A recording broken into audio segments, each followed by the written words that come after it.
Ladies and gentlemen, these are somber times in the Pennsylvania House of Representatives. We've heard a number of farewell speeches, but beyond that, today we received the sad news that Representative Sid Kavulich passed away this morning. That news was replicated a couple of days ago with Representative Michael O'Brien passing away over the weekend. Earlier last month, we had Representative Flo Fabrizio pass away, and earlier in the spring, I guess it was Representative Dan O'Neill. God bless them all. And God bless Ray Smith, a member of the Pennsylvania House of Representatives Republican Communications Department, who passed away in early September. Ray was a friend of mine, and he was a friend to many of us here in the House. But he was more than just a friend. Ray cast a long shadow in central Pennsylvania, drawing on his days as a news anchor for WGIL and WAAG radio in Illinois, where he also hosted a daily morning radio show and did sports broadcasting and play-by-play. He honed his skills in the Midwest. Ray learned about all facets of small market radio and won many statewide awards from the Illinois Broadcasters Association. His success out there did not go unnoticed. Here in our Commonwealth, the Radio PA network saw what he was doing and brought him here. Ray moved to Harrisburg 20 years ago to be a news anchor, to deliver hourly newscasts, and to do field reporting for WITF Radio and for Radio PA.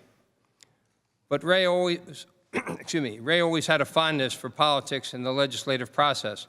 He studied our state budget and built a broad expertise which had him frequently appearing on Radio PA's special broadcasts, explaining the nuances of Pennsylvania politics and the budget wrangling that led to finally resolving our budget problems. And he did that to a very attentive Pennsylvania audience. Ray won several Best Newscast Awards from the National Association of State Radio Networks and from the Pennsylvania Association of Broadcasters and many others. And he was also a frequent guest on PCN TV, sharing his thoughts and insights on the political process and teaching people how laws were really made. In 2006, Ray joined the Pennsylvania House of Representatives Republican Communications Office, where he used his professional skills to explain the politics and legislative actions of House members. I admired his grasp of the daily workings of the Capitol and asked years ago that he work with me, not so much to write for me, because I tend to do that myself, but so that I could learn from his experience and his perspective. Ray understood government and how it worked, and he delighted in teaching the public what was behind many legislative actions. He was very good at what he did. I'll remember Ray Smith as a good man and a good friend. I'll remember him, especially his deep baritone voice and his hearty laugh, and his ability to make and keep friends. And I commend especially his co-workers, Donna Pinkham and Dan Massing, who were wonderful friends to him, who spent countless hours at the hospital visiting Ray, even when they weren't sure if Ray really knew that they were there. And Teresa Wagner, whose nursing skills and calm demeanor made his passing calm and serene.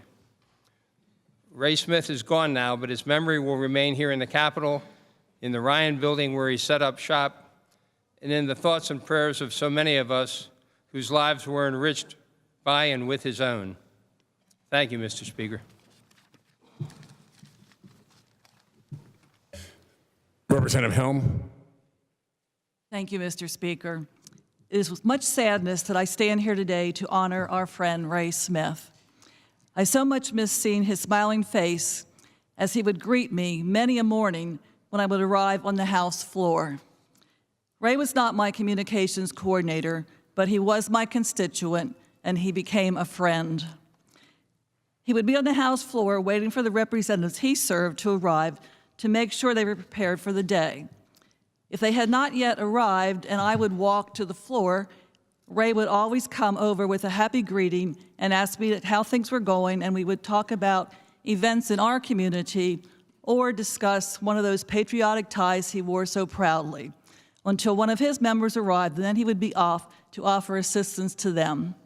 Thank you, Ray. You'll always be one of my happy memories from my time here in the House of Representatives. May you rest in peace. Thank you, Mr. Speaker.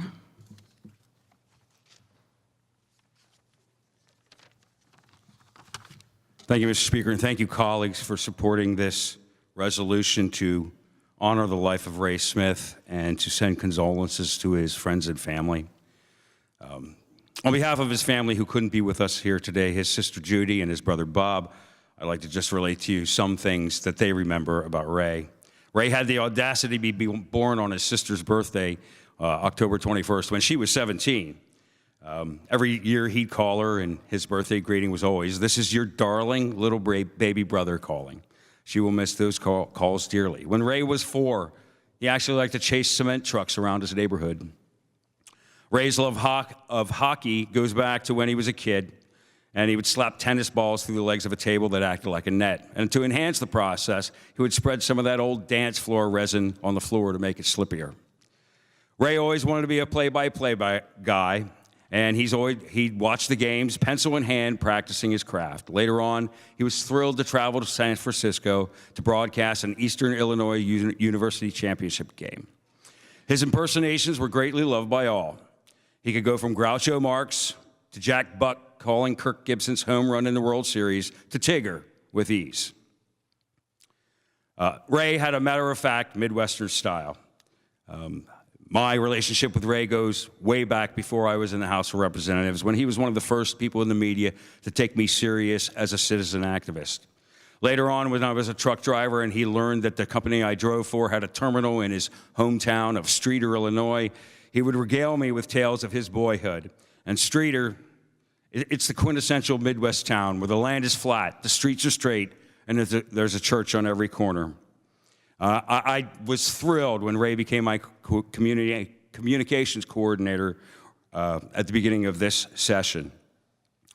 Ray often used to come up to me when I was standing out front on the Capitol steps, and he'd sidle up and he'd say something in a flat, monotone Midwestern voice.